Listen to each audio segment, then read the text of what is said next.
हाँ तो प्यारे छात्रों, आज के इस वीडियो में हम आपको class ninth class Bihar board का, ठीक है, नाइन्थ क्लास बिहार बोर्ड का चैप्टर, आपका किताब का नाम है भारत भूमि एवं लोग, ठीक है।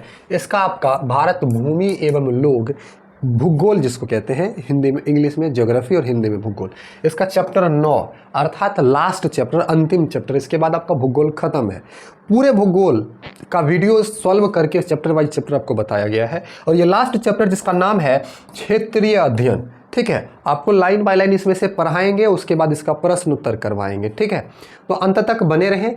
कोई और वीडियो मिस हो गया हो तो आप प्ले लिस्ट में जाकर चेक जरूर करें और अपने अनुसार वीडियो को जरूर देखें। तो चलिए शुरू करते हैं। लाइक कर दीजिए, आप लोग लाइक नहीं करते हैं, लाइक करके सब्सक्राइब कर लीजिए, ठीक है। आगे बढ़ते हैं। समझिएगा, ध्यान दीजिएगा। किसी विशिष्ट क्षेत्र में रहने वाले लोगों के जीवन पर स्थल आकृति, जलवायु, अपवाह, कृषि उत्पादकता, औद्योगिक विकास, नगरीकरण इत्यादि का प्रभाव पड़ता है, जिसे समझने के लिए हम क्षेत्रीय अध्ययन का सहारा लेते हैं।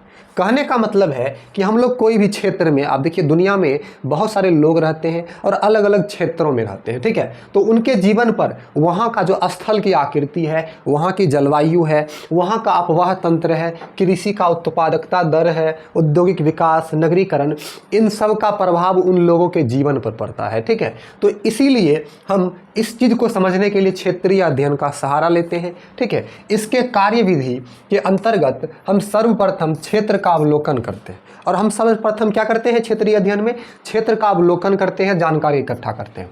अध्ययन के उद्देश्य को आधार मानकर प्रश्नावली तैयार करते हैं, समस्या और उसका समाधान। जिससे क्या होता है, हमें कोई समस्या हो जिस क्षेत्र से संबंधित, हम उसका समाधान जल्दी से ढूंढ लेते हैं।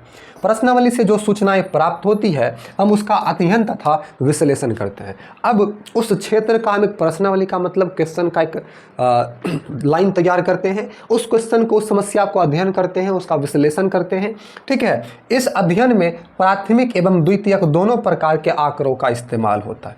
देखिए, प्राथमिक आंकड़ा का मतलब हुआ कि जो आंकड़ा हमें वहाँ धरती पर मतलब भूमि पर मिला, और एक होता है द्वितीयक आंकड़ा जिसको हम मान लेते हैं, माना कि इतना आदमी था, ये था, वो था, मान लेते हैं, ठीक है। प्रश्नावली के अंतर्गत लोगों से प्रश्न पूछे जाते हैं। प्रश्नों की प्रकृति अध्ययन के उद्देश्य पर निर्भर करती है और ज़्यादातर प्रश्नों के उत्तर हाँ या ना में होते हैं। अब लोगों से क्षेत्र में जा कर के प्रश्न पूछा जाता है कि ये चीज़ ऐसा है, हाँ या ना में जवाब दीजिए। तो इस प्रकार से प्रश्नावली तैयार की जाती है। ध्यान दीजिएगा, आगे समझिएगा। देखिए, उदाहरण लेकर के समझाया गया है, ठीक है। उदाहरण के लिए, भूमिगत जल स्तर में गिरावट के कारणों तथा संरक्षण के उपायों का अध्ययन किसी क्षेत्र विशेष के लिए किया जाता है। अब जैसे कि भूमिगत जल स्तर में गिरावट, अब भूमिगत जल तो पूरे आपको पता है दुनिया में पूरे धरती के नीचे जल की मात्रा समान नहीं है। कहीं पर बहुत कम दूरी पर ही जल मिलता है, तो कहीं पर बहुत दूरी जाना पड़ता है। तो उस क्षेत्र का अध्ययन किया जाता है कि उस क्षेत्र में जल का क्या स्तर है, उसके कारण, संरक्षण और उपाय के बारे में अध्ययन और विश्लेषण किया जाता है। जनसंख्या वृद्धि, विकसित कृषि के लिए भूमिगत जल के स्तर में खतरनाक रूप से कमी आ गई है। अब देखिए, जनसंख्या आपको पता है भारत में विस्फोट हो रहा है, बहुत ज़्यादा बढ़ रहा है। तो जो विकसित कृषि है, आप कृषि के लिए ज़मीन चाहिए, लेकिन जनसंख्या के कारण उस ज़मीन पर घर बनाए जा रहे हैं। तो विकसित कृषि और भूमिगत जल का खूब इस्तेमाल, अधिक जनसंख्या रहेगा तो अधिक पानी की खपत होगी, कमी आ गई है। जनसंख्या विस्फोट तथा सीवर जैसी आधुनिक सुविधाओं के कारण जल की मांग बढ़ी। अब जनसंख्या विस्फोट हो गया, आपको पता है खूब जल, आप ही के घर में अगर पहले 2 बाल्टी पानी यूज होता होगा तो आज 10 बाल्टी यूज होता होगा। और सीवर मतलब नाला वाला, पहले तो अपना लोग बना लेता था गांव घर में, उसी में पानी देता था, मतलब काम करके बहुत कम इस्तेमाल होता था। आजकल नाला बन गया है, झरना, टोटी, एक से एक चीज़ आ गया है जिससे जल की बहुत बर्बादी होती है, ठीक है। बिहार के गया, नवादा, नालंदा, जहानाबाद, औरंगाबाद आदि में नलकूपों द्वारा सिंचाई के कारण भूमिगत जल स्तर में गिरावट देखने को मिलती है।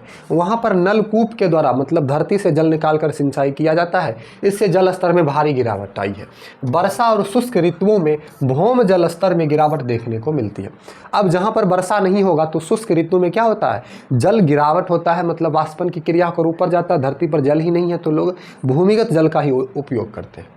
इसलिए आंकड़ों का दिनांक मौसम के अनुसार अंकित किया जाना चाहिए, कि मतलब किस मौसम में जल की क्या मात्रा खपत होती है, या जो भी, तो मौसम के अनुसार उसका आंकड़ा लेना चाहिए। इसी प्रकार भूमिगत जल स्तर में गिरावट को दूर करने के उपायों का अध्ययन भी किया जा सकता है।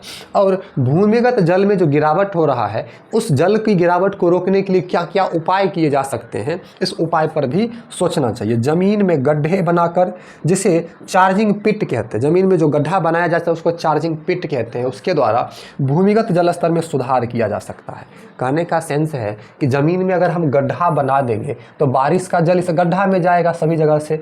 अब बारिश का जल इस गड्ढा में जाएगा तो आपको पता है ये जल सोख करके धरती में चला जाएगा, तो भूमिगत जल स्तर में बढ़ोतरी होगी।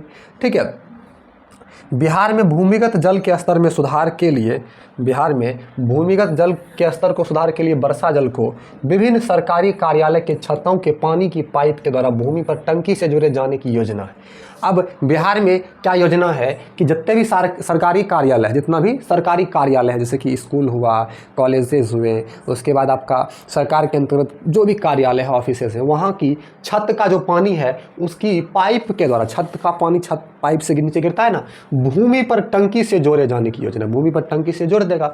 इस विधि को वाटर हार्वेस्टिंग कहते हैं। वाटर हार्वेस्टिंग मतलब जल को संरक्षित करना, बचाना। ठीक है, प्रत्येक घर में इस विधि को अपनाने से भूमिगत जल में वृद्धि हो सकती है, और सभी घर में ऐसा सिस्टम लाया जाए तो जल की बहुत बचत होगी, भूमिगत जल स्तर सुधरेगा, क्योंकि वो पानी धरती पर जाएगा और भूमिगत जल स्तर में सुधार आएगा। इसी प्रकार भूमि उपयोग का भी अध्ययन किया जा सकता है। अब जल की कमी का उपयोग आप लोग समझे किस प्रकार से इसका हम लोग इसके बारे में, इस समस्या का समाधान। अब भूमि के उपयोग के बारे में ऐसे ही अध्ययन किया जा सकता है।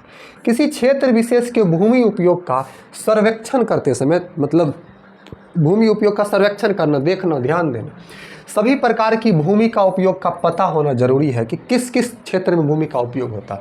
खेतों का आकार, खेतों की संख्या का पता होना आवश्यक है। एक अलग मानचित्र पर हम किसी क्षेत्र विशेष की मिट्टी के प्रकार एवं संरचना और सिंचित फसलों को प्रदर्शित कर सकते हैं। मतलब वहाँ की मिट्टी की संरचना कैसी है, वहाँ सिंचित क्षेत्र क्या है, मिट्टी में क्या पाया जाता है, कौन सी फसल इस मिट्टी में हो सकती है। तो इस प्रकार के अध्ययन करके हम वहाँ पर उपज को बढ़ा सकते हैं। भूमि उपयोग, मिट्टी, भू आकृति को एक दूसरे से जोड़कर संयुक्त मानचित्र बनाया जा सकता है। ठीक है, प्रदूषण एक गंभीर तथा विकराल समस्या। आपको पता है जनसंख्या बढ़ता है, चीज़ों की खपत बहुत ज़्यादा होती है, इससे क्या होता है कि प्रदूषण बहुत बढ़ता है। तो यह एक गंभीर और विकराल मतलब बड़ा समस्या है। ठीक है, स्थानीय प्रदूषण का अध्ययन करने के लिए हम किसी कारखाने या चौराहे का चयन कर सकते हैं। अब इस स्थानीय मतलब किसी विशेष क्षेत्र का प्रदूषण कहाँ कैसा है, तो वहाँ पर किसी चौराहा का जहाँ पर अधिक लोग आन जान करते हैं, या वहाँ पर कोई कारखाना है तो वहाँ का प्रदूषण का जांच करके हम ऐसा अनुमान लगा सकते हैं। ठीक है, चलिए ध्यान दीजिए। रासायनिक पदार्थों द्वारा फैले प्रदूषण का प्रभाव पता करने के लिए हम किसी कृषि क्षेत्र या जलाशय का अध्ययन कर सकते हैं। अब रासायनिक प्रभाव, खाद का उपयोग होता है, दवाई का, कीटनाशक का उपयोग होता है, या फैक्ट्रीज से वैसे पदार्थ निकलते हैं जिसको पानी में डायरेक्ट फेंक दिया जाता है। तो इसका अध्ययन करने के लिए हमें रासायनिक पदार्थ के द्वारा मतलब जल उस क्षेत्र का जलाशय, इसको नदी तालाब कहते हैं, उसका अध्ययन कर सकते हैं। प्रदूषण फैलाने वाले कारक, आसपास के क्षेत्रों पर प्रदूषण का क्या प्रभाव है। क्षेत्रीय अध्ययन में वायु तथा जल प्रदूषण का अध्ययन मुख्य रूप से किया जाता है। मुख्य रूप से जल प्रदूषण और वायु प्रदूषण का अध्ययन किया जाता है। क्षेत्रीय अध्ययन की सहायता से जहां एक और समस्याओं में के समन्वित समाधान सामने आते हैं, तो वहीं उस क्षेत्र के विशेष के बारे में सूक्ष्म अध्ययन भी होता है। एक तो क्षेत्रीय अध्ययन में उस क्षेत्र की समस्याओं को हम लोग समझते हैं, जानते हैं, दूसरा उन समस्याओं का हम समाधान भी ढूंढ पाते हैं। ठीक है, तो चलिए आगे बढ़ते हैं, ध्यान दीजिएगा। ठीक है, देखिए आपका चैप्टर खत्म हो गया, चैप्टर खत्म हुआ। अब अभ्यास प्रश्न का उत्तर जानेंगे। ठीक है, लाइक करके सब्सक्राइब कर लीजिए, ध्यान दीजिए। देखिए बोला जा रहा है क्षेत्र में जा करके, ठीक है, क्षेत्र में जाकर इकट्ठे किए गए आंकड़ों को क्या कहते हैं। तो किसी क्षेत्र में जा करके वहाँ जो विद्यमान है उस आंकड़े को इकट्ठा करना, वो प्राथमिक आंकड़ा कहलाता है। द्वितीयक आंकड़ा का किसको कहेंगे, जो हम मान लेते हैं, ठीक है, अनुमान लगाते हैं, उसको द्वितीयक आंकड़ा कहते हैं। जैसे चुनाव में आप लोगों को पता होगा, चुनाव से पहले कौन पार्टी हारेगा जीतेगा, ये एग्जिट पोल किया जाता है, तो वो अनुमान होता है वास्तविक में, तो उसको द्वितीयक आंकड़ा बोलेंगे। भूगोल में क्षेत्रीय अध्ययन क्या है, तो भूगोल में क्षेत्रीय अध्ययन एक मॉडल है। क्या एक मॉडल है, जिससे प्रश्नावली तैयार की जाती है और उसका उस अनुसार से समाधान किया जाता है। आपका लघुत्तरीय प्रश्न है कि भौगोलिक अध्ययन में क्षेत्रीय अध्ययन के महत्व को स्पष्ट करें। देखिए, किसी क्षेत्र विशेष में निवास करने वाले लोगों के जीवन पर स्थलाकृति, जलवायु, कृषि, उत्पादकता, औद्योगिक विकास, नगरीकरण इत्यादि का स्पष्ट प्रभाव पड़ता है। ठीक है, आपको पता है प्रभाव तो पड़ेगा ही, उसी क्षेत्र में लोग रहते हैं। अगला आपका दूसरा प्रश्न है, भूमि का कृषि के लिए उपयोग किस क्षेत्र में अधिक होता है? भूमि का कृषि क्षेत्र में उपयोग किस क्षेत्र में अधिक होता है? देखिए, भूमि का उपयोग कृषि काम के लिए, लोग खेती काम के लिए वैसे क्षेत्र में अधिक करता है जहां पानी की समुचित व्यवस्था होती है और वहां की मिट्टी उपजाऊ होती है। अब पानी की व्यवस्था होगी तभी तो लोग खेती करेगा सही से, और उपजाऊ होगी मिट्टी तभी तो, नहीं होगा तो कैसे कोई करेगा। वायु प्रदूषण से किस प्रकार की हानि होती है? बहुत हानि होती है। समझिएगा कि वायु के प्रदूषित होने से सबसे बुरा प्रभाव हमारे स्वास्थ्य पर पड़ता है, हेल्थ पर। ठीक है, हम सांस लेने के लिए ऑक्सीजन का प्रयोग करते हैं, पर वायु प्रदूषित होने की वजह से वायु में ऑक्सीजन की मात्रा घटी जा रही है। अब वायु में ऑक्सीजन की मात्रा घटी जा रही है और कार्बन डाइऑक्साइड की मात्रा बढ़ रही है, और यही दूषित वायु सांस द्वारा हमारे फेफड़े में प्रवेश करती है और कई बीमारियां उत्पन्न करती है। अब सांस द्वारा हमारा फेफड़ा में गया और बहुत सारी बीमारियां फैलाती है, जिससे हम लोग बीमार पड़ जाते हैं। चौथा प्रश्न है, ध्यान दीजिएगा कि जल प्रदूषण से होने वाली हानि की चर्चा करें। देखिए, जल हमारे जीवन का स्रोत है, जल के बगैर जीवन की कल्पना व्यर्थ है, जल के बिना जीवन नहीं है।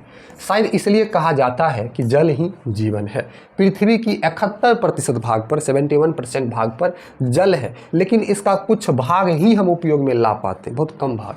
जल का उपयोग हम अपनी प्यास बुझाने में, खाना पकाने में, नहाने में, कपड़े धोने में इत्यादि में करते हैं। जल के दूषित हो जाने पर हम दूषित जल का उपयोग करते हैं, जिस वजह से हम अनेक बीमारियों से ग्रसित हो जाते हैं। अब जल प्रदूषित हो जाएगा, हम उसका उपयोग करेंगे तो अनेक प्रकार की जल जनित बीमारियां होंगी। दूषित जल का खेती में, कृषि में उपयोग करने पर फसल, साग सब्जियाँ, अनाज आदि सभी कीटनाशक से ग्रसित हो जाते हैं।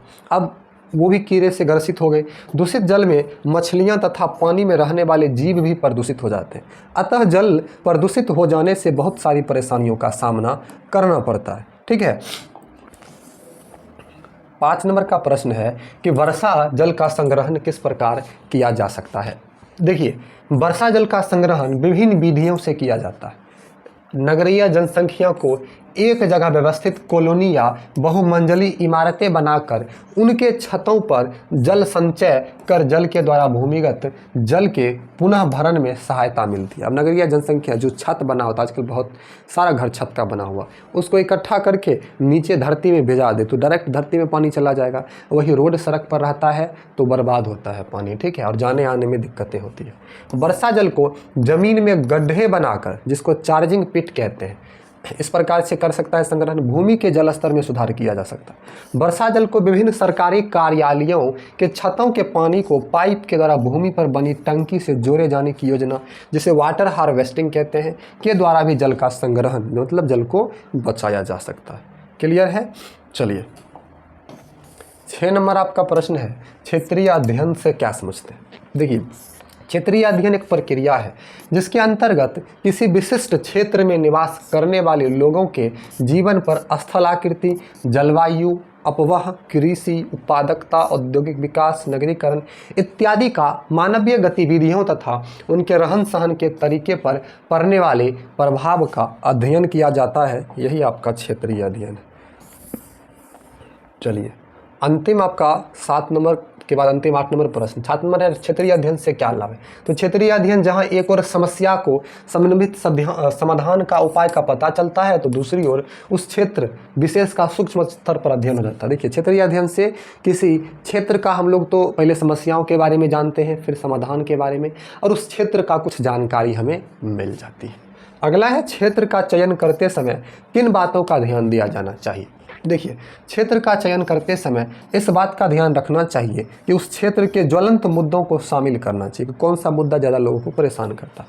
जैसे क्षेत्र के जल स्तर में गिरावट, भूमि उपयोग, प्रदूषण के विभिन्न प्रकार जैसे वायु प्रदूषण, जल प्रदूषण, ध्वनि प्रदूषण इत्यादि, इन सारे मुद्दों को। तो आपका जो ये चैप्टर था, ठीक है, तो भारत भूमि एवं लोक का नंबर चैप्टर क्षेत्रीय अध्ययन, खत्म हुआ इस वीडियो में और आपका पूरे भूगोल, संपूर्ण भूगोल खत्म है। तो वीडियो अच्छी लगी तो लाइक करके हमारे यूट्यूब चैनल को सब्सक्राइब कर लीजिए, ठीक है। और आप प्ले लिस्ट में जाइए, पूरे भूगोल को देखिए। इसके बाद अगला वीडियो आपका आपदा प्रबंधन क्लास 9th का आएगा, इकोनॉमिक्स का, उसके बाद पॉलिटिकल का, हिस्ट्री का और मैथ का बना हुआ है, हिंदी का कंप्लीट है, इंग्लिश का सारा वीडियोज़ आने वाला है। तो चलिए ध्यान दिया कीजिएगा, सब्सक्राइब कर लीजिए। थैंक्स फॉर वॉचिंग, मिलते हैं अगले वीडियो में, धन्यवाद।